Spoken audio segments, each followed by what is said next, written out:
우리는 살아가면서 누구나 어려움을 겪습니다. 어떤 사람은 재정적으로 힘들고, 어떤 사람은 인간 관계에서 상처받고, 또 어떤 사람은 인생의 의미를 잃어버리고 방황합니다. 때로는 우리가 신앙생활을 열심히 하는데도 이런 어려움이 찾아오면 의문이 생기기 마련입니다. 하나님, 왜 제게 이런 일이 일어납니까? 왜 기도하는데도 아무런 변화가 없습니까? 정말 하나님이 나를 돌보고 계신 게 맞으십니까? 이러한 질문이 낯설지 않다면 여러분은 지금 신앙의 가장 중요한 자리로 나아가고 있는지도 모릅니다. 성경을 보면 믿음의 사람들 역시 같은 고민을 했습니다.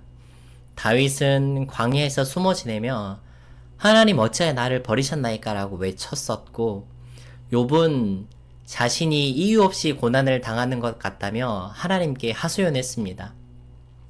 그러나 하나님은 이런 질문을 외면하지 않으시고 오히려 우리에게 분명한 답을 주셨습니다. 이사야 41장 말씀은 두려움에 떨고 있는 이스라엘 백성을 향해 하나님께서 답변을 해주십니다. 두려워하지 말라, 내가 너와 함께함이라. 우리는 흔히 문제를 없애달라고 기도합니다. 이 두려움이 없어지면, 이 어려움이 사라지면 좋겠습니다 하고 기도합니다. 그리고 이 문제만 해결되면 감사하며 살겠습니다. 하지만 하나님은 문제를 없애기보다 우리를 붙드십니다. 예수님을 보십시오. 예수님도 겟세마네 동산에서 기도하셨습니다. 할 수만 있거든 이 잔을 내게서 지나가게 하옵소서. 그러나 하나님은 십자가를 없애지 않으셨습니다. 대신 예수님을 끝까지 붙드셨고 결국 부활의 영광을 이루어셨습니다. 우리가 믿음으로 살아간다는 것은 문제가 없는 삶이 아니라 문제 속에서도 하나님을 신뢰하는 삶입니다. 그럼 우리는 왜 힘들까요? 우리는 흔히 힘든 이유를 외적인 상황에서 찾습니다. 내 사업이 어려워서, 내 건강이 안 좋아서, 내 가족이 문제여서.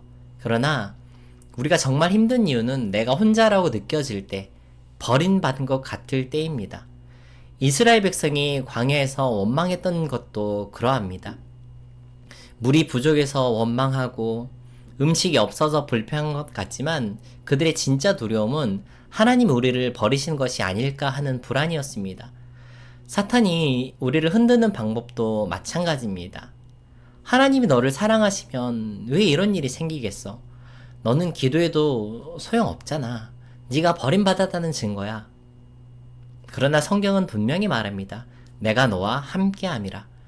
하나님이 지금 함께하고 계시다는 이 약속을 붙잡으면 상황이 바뀌지 않아도 우리의 마음이 달라집니다. 그래서 우리가 해야 할 일은 상황이 아니라 하나님을 바라봐야 합니다. 베드로가 물 위를 걸었을 때 처음에는 예수님만 바라보았습니다. 그러다 바람을 보고 두려워하는 순간 그는 물속으로 빠져들었습니다. 우리도 마찬가지입니다. 상황을 보면 두렵지만 하나님을 보면 믿음이 생깁니다. 그리고 기도를 멈추지 말아야 합니다. 기도에도 응답이 없는 것처럼 보일 때 우리는 쉽게 포기합니다. 하지만 하나님은 침묵 속에서도 일하고 계십니다. 다니엘서를 보면 다니엘이 기도했을 때의 응답이 3주 정도 지연된 적이 있었습니다. 그때 천사가 와서 말하는 장면이 나옵니다. 다니엘서 10장에 네 기도가 응답되었으나 하늘에서 싸움이 있었노라.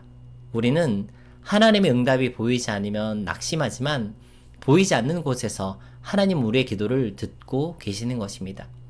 그리고 이를 위해 우리는 내 생각을 내려놓고 하나님을 신뢰해야 합니다. 종종 빠지는 함정이 내 자아가 있기 때문에 이 문제는 이렇게 해결돼야 되라고 판단합니다. 그러나 하나님의 길은 우리의 길과 다릅니다. 우리의 방법보다 훨씬 크고 완전한 계획을 가지고 계십니다. 요셉을 보시면 그가 형들에게 팔려 노예가 되었을 때 얼마나 절망했을까요? 그러나 나중에 그의 고백을 보면 그는 큰 깨달음을 얻습니다. 창세기 50장에 당신들이 나를 해하려 하였으나 하나님이 그것을 선으로 바꾸사 많은 사람을 살리게 하셨습니다 라고 고백하는 장면을 우린 마주하게 됩니다. 우리의 고난도 결국 하나님이 선한 계획으로 바꾸실 것입니다.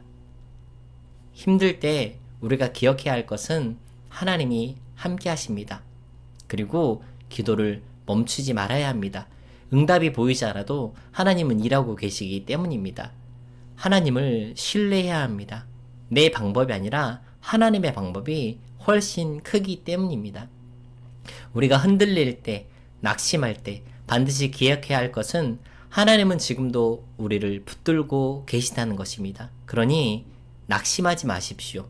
상황이 바뀌지 않아도 마음이 힘들어도 하나님을 바라보시길 바랍니다. 하나님이 끝까지 책임지시는 하나님이십니다.